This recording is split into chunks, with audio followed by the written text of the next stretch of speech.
Hello viewer, good evening. कुछ लंबे समय के बाद वीडियो बन रहा है क्योंकि मेरा हेल्थ अत्यंत खराब होने के कारण से मैंने कुछ लंबे समय तक वीडियो में नहीं बनाया, ना ही कोई किसी पॉइंट मुद्दे पर मैंने डिस्कशन किया।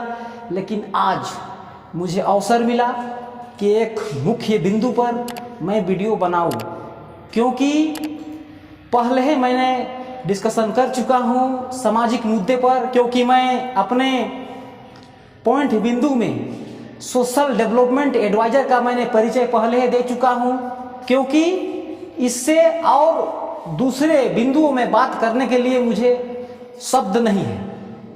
क्योंकि एक सामाजिक विकास सलाहकार जो सारे के समाज के सारे विभिन्न मुद्दे पर बात करना एक जटिल और कठिन समस्या है। इसीलिए दोस्तों, ज़्यादा मैं वीडियो में लंबा नहीं शब्दों को दोहराते हुए मैं सीधे पॉइंट बिंदु पर डिस्कशन करते हुए मैं बात कर रहा हूं कि दहेज प्रथा पर पहले मैंने वीडियो कमेंट कर चुका हूं और उस पे कुछ लोगों का रिएक्शन आया है। तो उस रिएक्शन को देखते हुए मैंने शिक्षा पर वीडियो बनाने का काम कर रहा हूं, क्योंकि शिक्षा हमारे समाज का ऐसे बिंदु है जो सारे के सारे सेक्टर में, चाहे कृषि हो, मैरिज संबंधी समस्या हो, या धार्मिक हो, या सोशलिस्ट हो, भिन्न भिन्न प्रकार के समस्याओं में ये शिक्षा अपना सहयोग भूमिका निभाती है। क्योंकि शिक्षा ही एक ऐसा माध्यम है जिसे बड़े बड़े विद्वान बनाए। हमारे देश में बाबा साहेब भीमराव अंबेडकर जैसे महान विद्वान, जिसे हम और आप और आने वाले नस्लों कभी इस पर कोई चर्चा नहीं कर सकता है। क्योंकि उस विद्वान का मैं नाम ले रहा हूं जिन्होंने कहा शिक्षा वह शेरनी का दूध है, जो पिया है वह दहाड़ा है।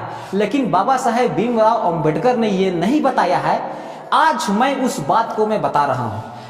उन्होंने कहा था शिक्षा वह शेरनी का दूध है, जो पिया है वह दहाड़ा है, लेकिन यह नहीं बताया कि कहां कहां पर दहाड़ेगा। एक शिक्षित व्यक्ति सारे सेक्टर में दहाड़ेगा। खेत खलियान, दुकान, मकान, संसद, रोड, विभिन्न प्रकार के मंच में भी दहाड़ने का उसका शक्ति होता है। शिक्षित आदमी का व्यक्ति जो शिक्षित होता है, पढ़ा लिखा समाज में जो शिक्षित वर्ग होते हैं, हालांकि हमारे समाज में दो वर्ग हैं, एक पढ़े लिखे, एक शिक्षित। शिक्षित व्यक्ति वही होता है जिसमें समाज का पूर्ण रूप से ज्ञान हो, और नहीं तो पढ़े लिखे लोग भी हमारे समाज में है, लेकिन जो एक्चुअली में रियलिटी में शिक्षित होते हैं तो उसमें आपको सारे के सारे गुण आपको मिल जाएगा। क्योंकि शिक्षा, आज जो बिंदु पर मैं बात कर रहा हूं वो शिक्षा है। शिक्षा मैंने बोर्ड में पहले डिस्कशन कर चुका हूं। एजुकेशन मीन्स ऑफ एजुकेशन, शिक्षा है ना। अब शिक्षा का दो पार्ट होता है एजुकेशन का। एक होता है आउट ऑफ माइंड, दूसरी होता है केशन। आउट ऑफ माइंड का मतलब होता है बाहरी नॉलेज, और केशन का मतलब होता है प्राप्त करना। बाहरी नॉलेज प्राप्त करने का क्षमता जिस ब्रेन का अंदर है वही शिक्षित है। अन्यथा हमारे समाज में, हमारे देश में कई लोग हैं बड़े पैमाने पर केवल उसका लिटरेसी रेट में नाम आ रहा है, और उसे आप पूछिएगा जिस सब्जेक्ट में वो अध्ययन किया है वो व्यक्ति, तो उस सब्जेक्ट का भी उसे फुल नॉलेज नहीं है। तो उस व्यक्ति को आप क्या कर सकते हैं? आप ही लोग बताओ, समाज के लोग। उस व्यक्ति का केवल लिटरेसी रेट में उसका नाम आ रहा है और शिक्षित नहीं है। जो व्यक्ति शिक्षित होगा वही समाज को परिवर्तन लाएगा, वही समाज पे बदलाव लाएगा, वही समाज की समस्याओं पर चर्चा करेगा, वही समाज के मुख्य आने वाले विभिन्न प्रकार की समस्याएं जो भविष्य में आएगा उसका आकलन करते हुए समाज के लोगों को जोड़ने का काम करेगा, अवगत कराने का काम करेगा। यही शिक्षित है। तो आज मैं आउट ऑफ माइंड का मतलब होता है बाहरी नॉलेज ज्ञान प्राप्त करना, और होता है केशन का मतलब होता है बाहरी नॉलेज ज्ञान प्राप्त करके। उस पर ज्यादा लंबा मैं नहीं खींचूंगा, लेकिन खास तौर से मैंने हमारे पिछड़ों को मैं कहना चाहता हूं, शिक्षा इस तरह से पिछड़ चुका है हमारे समाज में, जिससे आज हम और आपको आकलन करने का कोई दिमाग के अंदर कोई ये नहीं है। क्योंकि खास तौर से हमारे पिछड़े आदिवासी एवं दलित लोग और विभिन्न प्रकार के समाज में ऐसे लोग हैं जो शिक्षित के मामले में पिछड़ चुके हैं। तो इस पर मैं उन लोगों को ध्यान अवगत कराने का मैं काम कर रहा हूं, क्योंकि जब तक आप शिक्षित नहीं हो जाते हो तब तक किसी मुद्दे पर मेरे को बात करने के लिए अति कठिनाइयों का सामना करना पड़ेगा।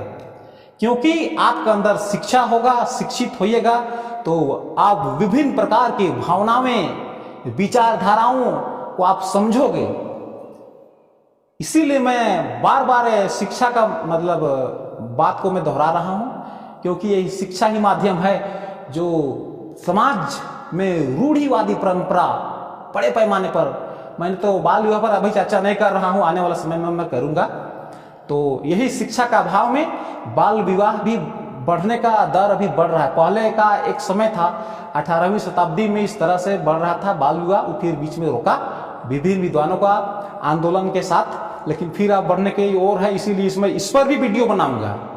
केवल मैं दहेज प्रथा पर कमेंट करने वाला नहीं हूं। और बहुत लोगों ने कहा कि मुकाबिर आप दहेज प्रथा पर आप वीडियो कोई बनाने वाला नहीं है, लेकिन मैं बनाऊंगा। इस पर ग्राउंड रिपोर्टिंग के लिए मैं आऊंगा। आप बुलाइए मुझे, आपके यहां जाऊंगा और आपको इस पर बहुत अति गहराइयों में ले जाकर मैं आपको बताऊंगा, खास तौर से, क्योंकि वीडियो देखने से काम चलने वाला नहीं है। बेसिक लेवल पर ये आंदोलन चलेगा पूरा, इसीलिए क्योंकि हमें सपोर्ट मिल रहा है, सुन्नी प्रभुत्व वाले गांवों से मुझे सपोर्ट मिल रहा है, इसीलिए मैं उस पर भी चर्चा करूंगा। लेकिन खास तौर से आप शिक्षित बनो, जागरूक हो जाओ और अपने बच्चों को भी उससे जोड़ो, क्योंकि कहा जाता है शिक्षा मेहंदी रंग लाती है सूख जाने के बाद, और शिक्षा रंग लाती है उम्र बीत जाने के बाद। जब आप युवा हो गए उस समय शिक्षा का महत्व नहीं रहेगा, लेकिन आप जब बूढ़ा बुजुर्ग अवस्था में चले जाओगे तब शिक्षा का महत्व बढ़ जाता है। इसीलिए मेरे दोस्तों, उस समय आपको याद आता है शिक्षा का, इसीलिए अपने पुत्रों को आप पढ़ाते हो नहीं?